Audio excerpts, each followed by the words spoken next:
American consumers are often left wondering what's safe and what isn't. And when it comes to imported seafood, the answer may surprise you. John Pruitt of WSB in Atlanta conducted an in-depth investigation and found, as that graphic would indicate, something fishy is going on. Here's his report.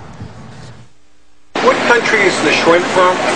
If you haven't noticed, almost all the seafood sold in supermarkets now comes from developing nations. Look closely. Tuna from Indonesia, orange roughy from China, tilapia from Costa Rica. How come everything's from foreign countries? Foreign fish is cheaper and it's taking over the U.S. market.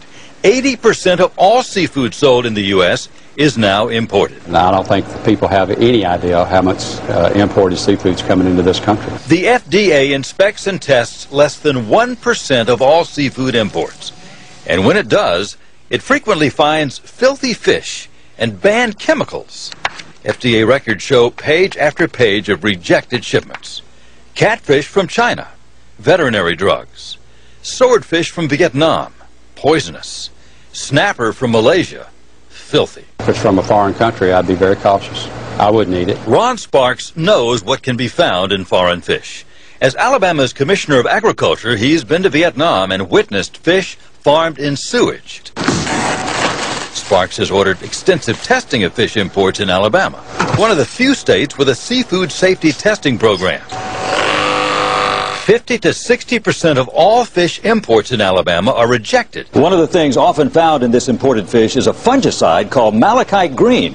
It's illegal to use in food because it causes cancer and birth defects. Lab tests routinely detect antibiotics banned for use in food in the United States. Antibiotics are used to treat fish raised in crowded conditions that can breed bacteria, viruses, and parasites. Food safety advocates say the FDA is not doing enough to protect consumers. Consumers may be getting a dose of antibiotics with their seafood dinner, and that's something that the government should stop. Lab testers say fish farmers in nations like China play a cat-and-mouse game with them. When the lab rejects shipments for an illegal chemical, foreign fish farmers simply switch to another harmful chemical. They know it's illegal, they know it hurts people, but they do it anyway. It clearly means that these importers don't think they're going to get caught. The flood of foreign fish into the U.S. is having a devastating impact on fish farmers in the southeast. A catfish from this pond will sell for about $3 a pound.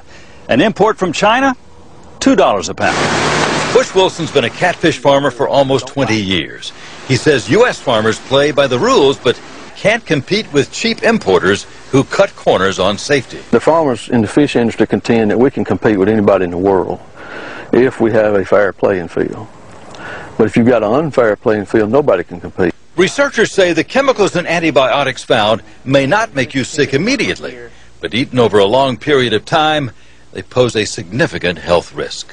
When you go out to a seafood restaurant, what type of seafood do you order? I don't. Why take the chance?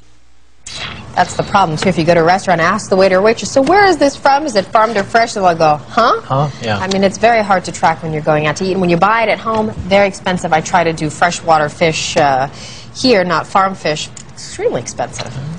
Chicken for me.